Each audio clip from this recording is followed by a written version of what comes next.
Hello, everybody.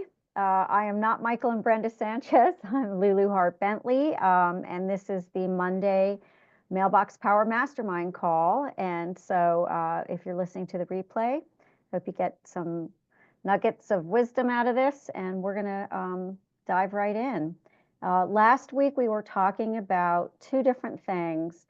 One would be marketing to people in the trades, specifically plumbers.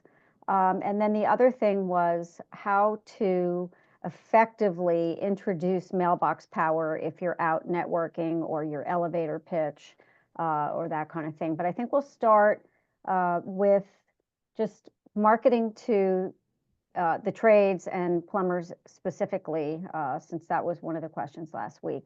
And Linda, before we recorded, you were kind of giving us a little heads up on what you have been doing and what you've discovered. So maybe you want to let us know. Okay. Well, I'm working with a plumber who is wants to grow his business, and he sends out he definitely believes in thank you cards. He gets only he's doing his plumbing. He's growing his plumbing business, but he has other job that he does, to support his to get income right now. But he sends every new customer gets a thank you card with a jar gripper, and it's that he's perfectly happy to do that. Once I talked him out of magnets for the fridge. You may have seen my Facebook post about that. Yes. I wanted him. Nobody wants a magnet. Sorry. No. And they don't stick to stainless steel anyway. So there you go. But he wants to, we've gotten a couple mailing lists that he's mailed out to introduce his business. But he's anxious about the return. He's not sure, it's how do you decide how often with somebody like a plumber? How often would you mail out to, depending on his budget? I don't, we're going to talk about his budget today, but so I don't know. Bob, you have some pearls of wisdom? Well, something I did for a roofer was to create a postcard that encouraged people to stick first of all, the card simply said, I am your roofer, and had his number on the front. That was it. But on the back, it said, tape this up inside your kitchen cabinet because someday you're going to need me. Ooh, love that. I like that. So the plumber might try the same thing. Just very simple. I am your plumber. Here's my number. And on the back, tape me up on inside your kitchen cabinet because when your drain is plugged, you're going to call me. Oh, I love it. That's brilliant. And just use that as a general, pick a zip code and maybe postcards to that zip code or what have you. Just different groups, different times. You don't have to do it all at once. But it's just a way of getting people to say, oh, yeah, that's a good idea. Stick it up there. Perfect. Excellent. Thank you. I love that. But then, so I am your plumber, and some people might do that on the first shot, but I think you kind of have to keep doing that. Wouldn't you agree, Bob? Yeah. One shot's never enough. Yeah, it's never enough. And maybe the next one would have like, I am your plumber, and then maybe some tips, and still tape me up, and here's some things to remember. Like here, like if this happens, try this first and then call me, kind of thing, perhaps. It wouldn't hurt to have a series of postcards on how to take care of your pipes. Something how like that. often should I put in drain cleaner? How often should I check for leaks? All those kinds of tips to help people say, oh, maybe I may pay attention to my plumbing. Wow, that's fantastic. So when are you going to make a series of cards like that, Bob? Yeah, Bob. Oh, now you've got the creative juices rolling. Yes. Okay. Oh, please do. I'm happy to pull out my checkbook. Absolutely. And I forgot to start with wins, so we'll end with wins. So don't let me forget. Okay. I think that's great. Now, here's something that we have a plumber in my BNI chapter, and he just struggles to find other plumbers to work with him. He's an independent plumber, and I think that's another angle that they can use to differentiate themselves is that, we're local, we live here, we're committed to this community, and that kind of thing, I think is also, our response time is typically faster than a big company. Those kind of things I think are important for them to use to differentiate themselves from the big plumbing concerns. I would So, agree. The first card we sent out was a picture of him. He's a really good looking guy, which and he just said, again, I'm your local plumber. I live in your neighborhood. But we did say too much. I can see now we did say too much on that one. yeah, less is more, I think, with sending out direct mail, especially in the beginning. Like, you want to keep it simple and clean and direct is my view on it.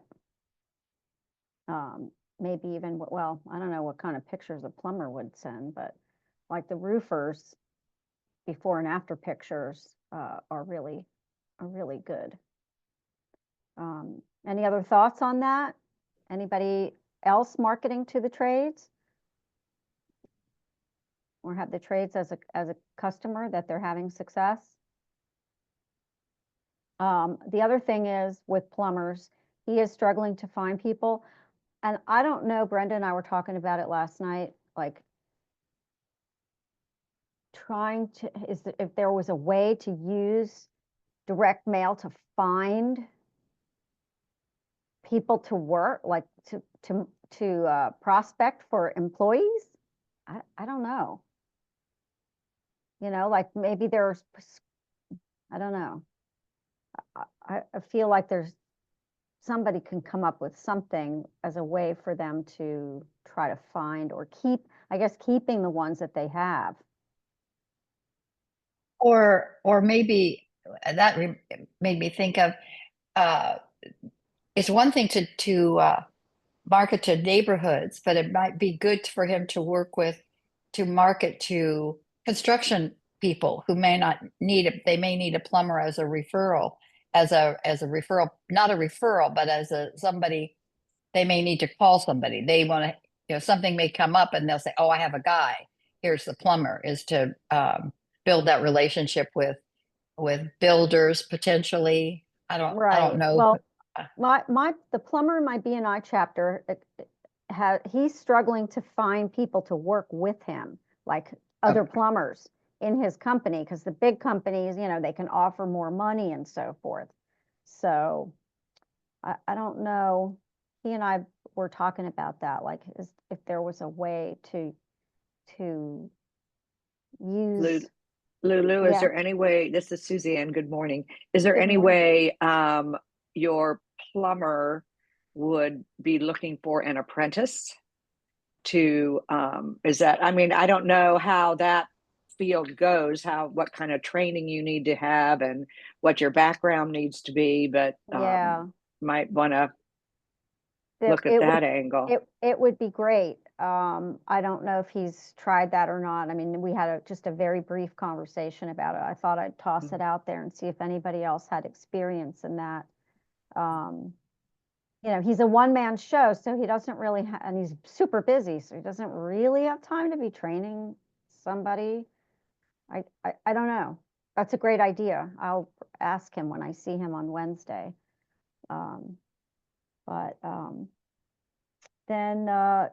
So any other thoughts on that? Oh, Neil, you've got your hand raised.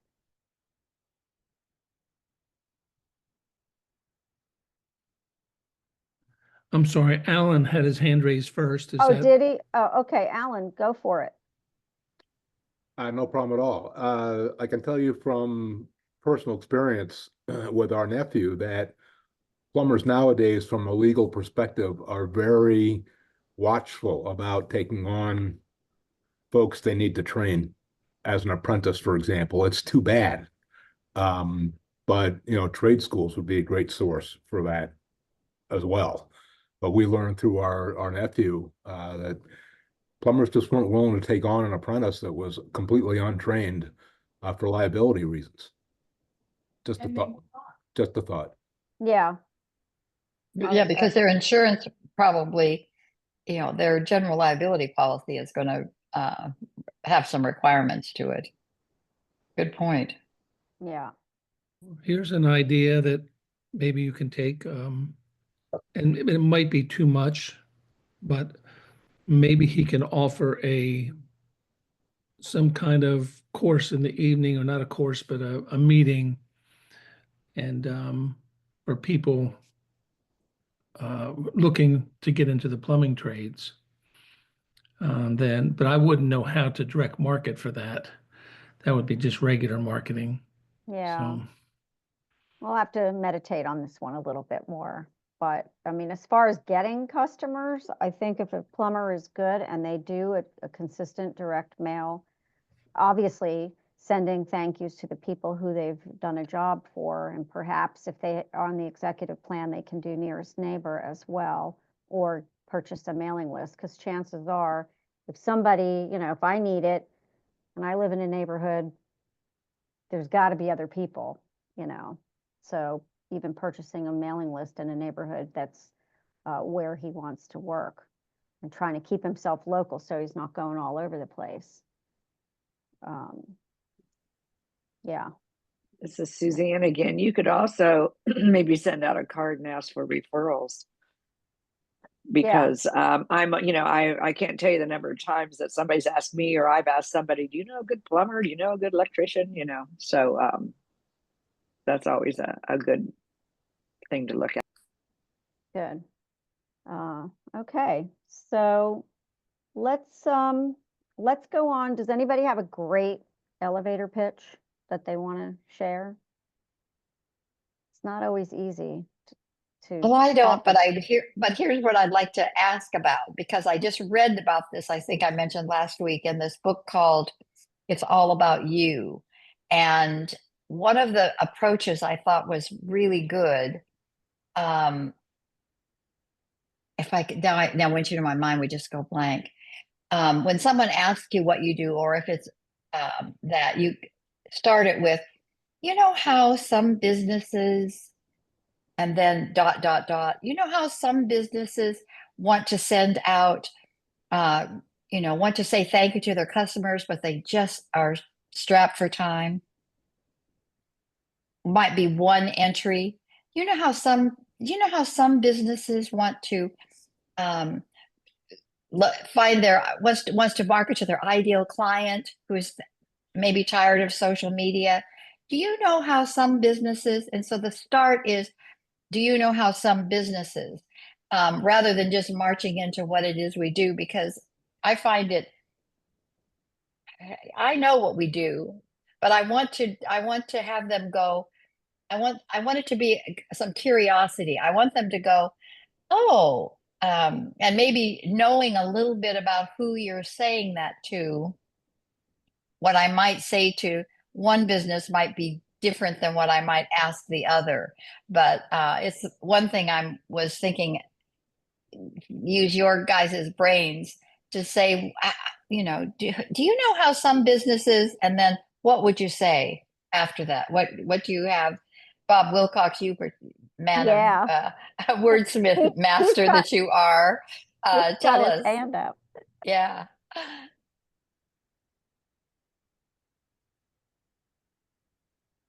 You're muted, Bob. Sometimes Alt-A works and sometimes it doesn't. Okay. Some of you have heard my standard elevator pitch, okay, for networking, what have you, but I'll give it to you again. So those of you who've heard it before, I apologize. Here's my standard pitch. One of my favorite authors is John Maxwell. And John Maxwell has famously said that leadership is a matter of influence, nothing more, nothing less. And I think we all aspire to be leaders in our business. But the truth of it is that for every month that goes by that a client doesn't hear from you, you lose some of your influence with that client. It doesn't take very long until your competitors have just as much influence as you have.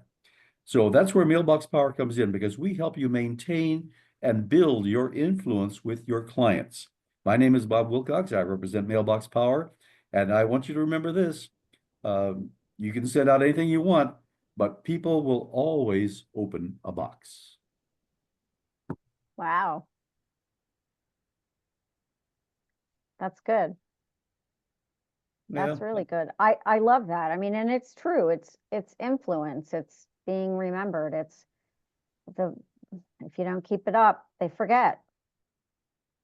Like they just do. Anybody else? I love that. So then what do you say the next time you're at a BNI meeting? Same thing. Aha. And there are two theories about that. Like those of us in BNI, do we say the same thing every week, or do we focus on a different feature, or do we focus on a different feeling or solution? Yeah. Actually, I have about 24 different elevator speeches that I keep in my phone, and I will go with one for several weeks, and then I'll switch it out and do another one. Sort of like a monthly focus type thing. So I don't always say the same thing, but they usually follow the same theme for several weeks, because not everybody's at every meeting. Yeah. And not There's that. everybody's listening. Well, that too. There's that. I mean, we have a Including big, me. including me too. I've thought about that as recent meeting. I thought, oh, I didn't realize that person was there. Well, hell, they'd not only been there, they'd already given their commercial. You know, Yeah. I was like, whoa, where was I? You know, repetition. Yeah. How many times have you seen that commercial on television advertising insurance or what have you? Over and over and over and over and over. Repetition. They drill it into us. So don't be afraid about repeating yourself. And what would you say would be the best message overall, like the one that you would really want people to really understand about Mailbox Power? Like aside from like selling the airplane, not the or selling the destination, not the airplane. Keep in mind the purpose of your elevator speech is not to sell your product. Right. Your elevator speech is to sell you. Okay.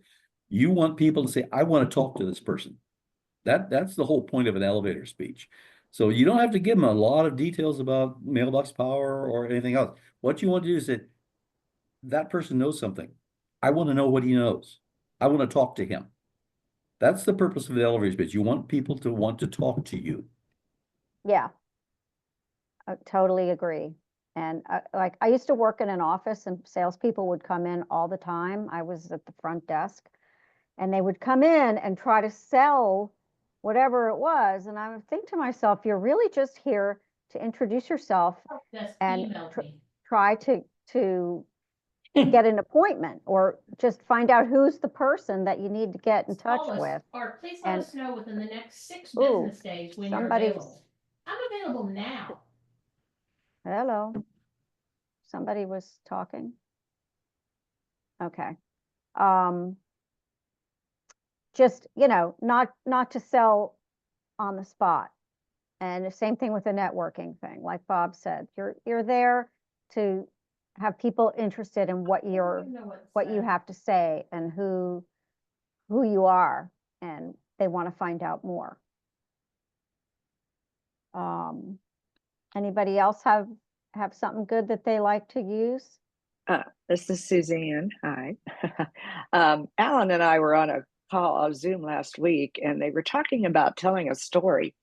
You know, like an instance of what you did to solve a problem or to get in touch with someone or something. And, you know, and it was very interesting the way it was put. And it was like, you know, you aren't going to really say what the product is or what the name of the company is or anything like that. You're just going to say, you know, this is what I did. And, you know, it really worked. And I was so amazed. And, da da da da da. And if, if you'd like to, if you're interested in anything like this, let me know. I'd love to talk to you about it. So it was that kind of is that what it was, Alan? I'm trying to remember exactly what she was saying. I'm unsure what you're asking. Oh, I thought I saw you on a Zoom last week for Now Site. You may very well have. I may very well have had that screen up in a corner and working feverishly on something else. Oh, okay. You're one of those. Huh? I would never do that on this call. No. Okay. No, but it was just interesting how she did that. She just, told the story of something that happened and how she resolved it. And, it was like, wow, it really worked, whatever it was, whatever the product was. Right. Just an example of that, I have had a client it's old news now, but had a client who was an architect, and he wanted to reach out to somebody he hadn't. I condense this when I actually give it, but the point of it is, I said, send him a card, send a couple of brownies, say, I'd like to reintroduce myself, and I'd really love to talk to you about, doing some work for you. And he did that.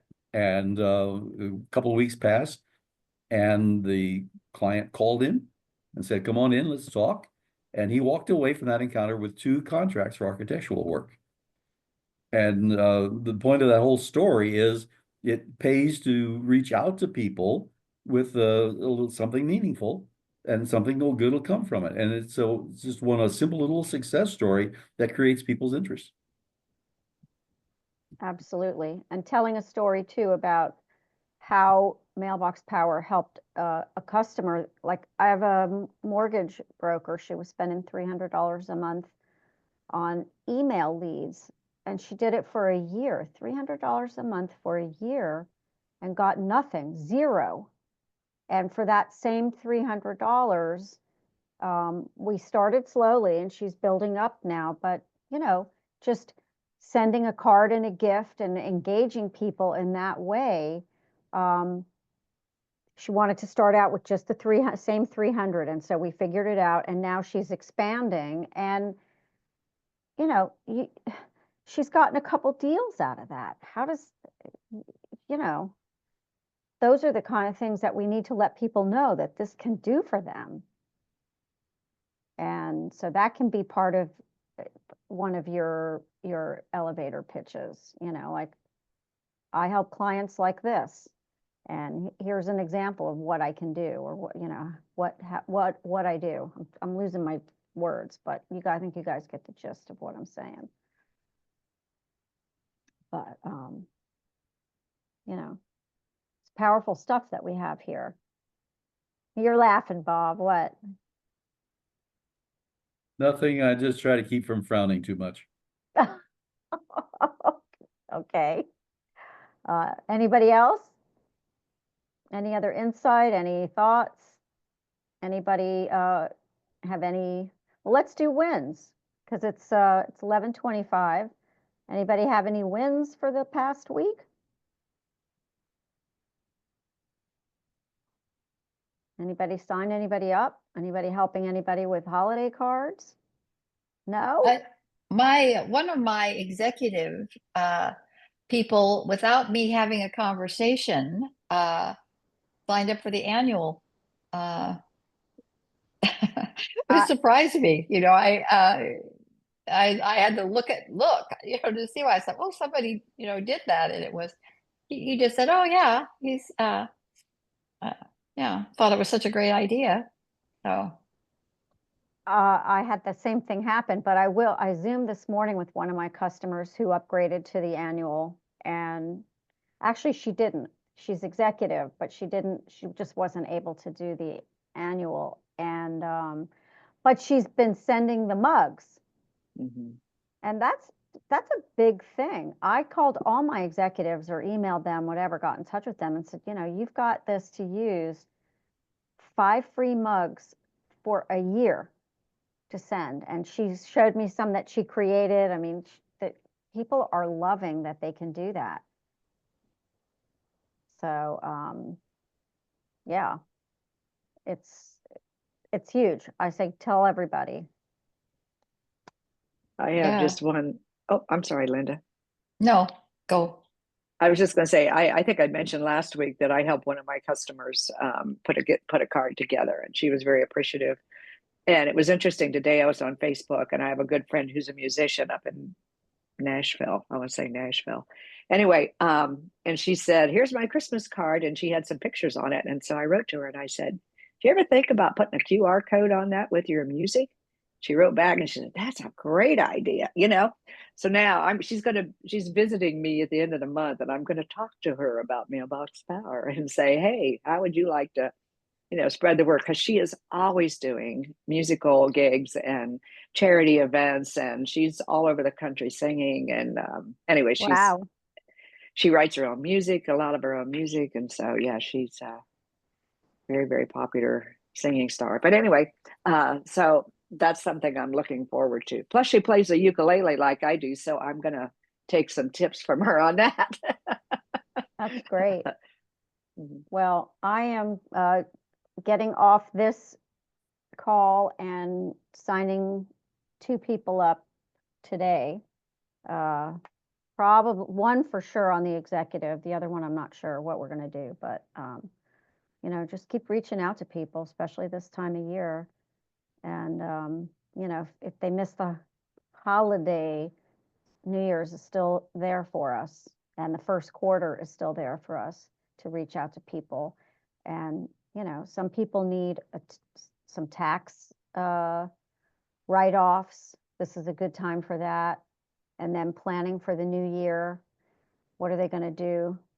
I like that. Like, what if you had all of your marketing? What if you had a way to reach out to everybody that did business with you in 2024 and thank them and keep yourself top of mind? What if you had something like that? What if, especially for people who haven't done anything? So That's anyway, a good line. Yeah. What if you need a tax write-off? We have something, and that'll help you too. Thank you for that idea. I wouldn't, that's because I do that with nonprofits, especially in my B&I group, throw them some extra money, or in the city where I live, So why would it be any different for advertising, marketing? Yeah. Put that down. Oh, good. Something to think about. There's lots, and I use ChatGPT for ideas too. Like, give me an idea of 5 different ways somebody could use this platform, in the new year. Type it in, see what you get, and then expand on it. I use it all the time. I use Copilot, and for my B&I chapter, which is not super huge, I actually I made a greeting card, and on the outside, because we're regional, not, we're online only. So what I did was each person or group of people that lived in one area got the top 3 trades in that area. And then inside the card was each category then had, actually all you have to do is Google it or whatever, and you can name these companies, because we're talking about getting a Visitors Day going in the first of the year. And it's bright green, it's got doggy prints on it, and if they sit it on their desk and look at it, it might remind them that, oh, that's right, I have homework, I'm supposed to call one of these or reach out to these people. I mean, it's the one time, every couple of years I go to extensive work for this chapter and create something, and then go, now it's on you. You have to do the work now. You've got the information, you just have to do the work. So that includes myself. Always, right? Yes. Yeah, that's good. Suzanne. Yeah, Sandy, you made me remember, and Bob, you probably remember. I'm thinking you and I are probably been on the call for a long time, but do you remember back in the beginning when they were talking about sending out cards and having, like, not advertising, but like promoting other businesses on the card, a whole bunch of them on the card and sending them out to your clients as a referral. And as you might have even come up with that idea, knowing you, Bob. But anyway, do you remember that at all? No, I don't. It was like being a referral for, I'm in business here, but I want you to know, here's some other people that, that I've been working with and I'm happy with, and I thought maybe you might be able to, use their businesses or whatever.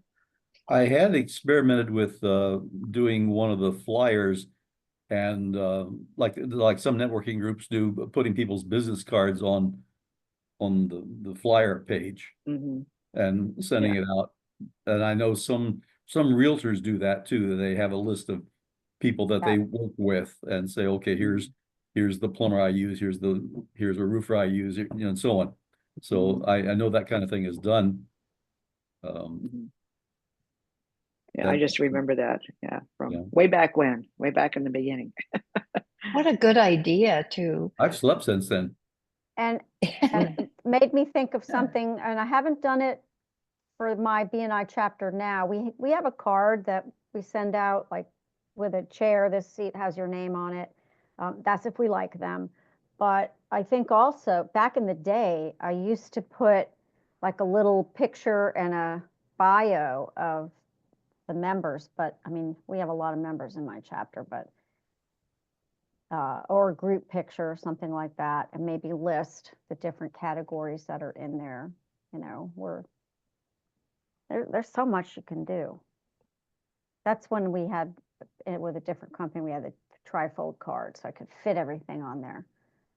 Now I don't know. I think we have to make that suggestion. Trifold. Would that be something that you could do to encourage more people to join your BNI group? BNI, we used to do that in my old chapter in Florida. And it was easy because, change a member, you just pop out the picture and, put something else in there. So you had the template. But we do have a card that says this seat has your name on it, and a personal message from the president and vice president, and a QR code if they want to join. So but it doesn't list all the members individually. But Lulu, I know you're going to be busy, but if I didn't write anything down for this meeting, so as soon as you get it recorded, that would get the recording out. I'd appreciate it. Yeah, well, so I'm on Michael and Brenda's. I'm sure I uploaded it to the cloud, so they'll download it. So yeah. Okay. Yeah, it'll be out soon. Perfect. Okay. I wonder if one of the subjects, just the subject we might have, is if everybody could bring a good testimonial to one of these meetings that they have for a business. It might be helpful to all of us if we had a one or two testimonials that we could use going forward. I mean, these ideas have been great. Thanks, guys. Yeah, I've got people that can give testimonials. Get them all the time. So, all right. We just want you to share them, Lulu. All right. Well, I'll come up with a couple. Oh, wait. So next, oh no, I'll still be here Monday. Okay. Yeah. All right. So everybody think of some testimonials, some ways that you've helped customers use Mailbox Power, how they've had success with it. I think that's a great idea. So I'm going to stop recording.